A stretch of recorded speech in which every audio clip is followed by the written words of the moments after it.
Hi friends! Telangana రాష్ట్ర రైతులందరికీ అదిరిపే శుభవార్త. రైతు బంధు డబ్బులు, రుణమాఫీ డబ్బులు మరి ఎప్పుడు పడుతున్నాయో తెలుసుకునే ముందు ఒక లైక్ చేయండి. లైక్ చేయడం వల్ల వీడియో అనేది బూస్టప్ అవుతుంది. షేర్ చేయండి, సబ్స్క్రైబ్ చేయండి. కొత్తగా చూసేవారైతే ఇక లేట్ చేయకుండా అయితే వీడియోలోకైతే వెళ్ళిపోదాం ఫ్రెండ్స్. ప్రతి ఒక్క రైతుకు కూడా తెలంగాణ రైతులకైతే రైతు బంధు డబ్బులైతే ఇప్పుడు 1-4 ఎకరాల వరకైతే ప్రతి ఒక్క రైతుకైతే పడ్డాయి, పడబోతున్నాయండి. పడని వాళ్ళకి కూడా కంగారు పడే అవసరం లేదు. మీరు బీడు భూములు ఇవన్నీ కూడా ఉండి రియల్ ఎస్టేట్ వ్యాపారం చేసి విదేశాలకు వెళ్ళే వారికి మాత్రము 19,00,000 మందికైతే రద్దయ్యి, అందులో భాగంగా మీరు కూడా ఉండొచ్చు. అలాగే పట్టా పాస్‌బుక్ జిరాక్స్ ఇవన్నీ కూడా సబ్మిట్ చేయాలి. ఈకేవైసీ చేసుకోవాలి. అలాగైతేనే పడతాయి. లేకపోతే రావండి.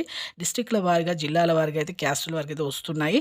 3-4 ఎకరాలైతే పడబోతున్నాయి ప్రతి ఒక్కరికి. ఇక రాను రాను మీకు 3 నుంచి ఇక మీకు 35 ఎకరాల వరకు కూడా పడబోతున్నాయండి.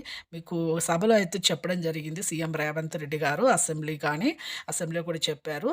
ప్రతి ఒక్కరికైతే ఇక మేము వేస్తాము అనేసి చెప్పడం జరిగింది. చూసారు. అలాగే రైతులకు రుణమాఫీ డబ్బులు కూడా 19,00,00,000 అయితే విడుదలైతే చేశారు. కానీ రుణమాఫీ డబ్బులైతే ఈ రైతులకైతే సరిపోవండి. కొంతమందికి సరిపోతాయి కాబట్టి విడతల వారీగా మాత్రమే 50,50 వేల చొప్పున వేస్తామనేసి అయితే హామీ అయితే ఇచ్చారు. ఒకే దఫాలో 2,00,000 అయితే వేయరండి. చూసారు కండి. లైక్ చేయండి, షేర్ చేయండి, సబ్స్క్రైబ్ చేయండి.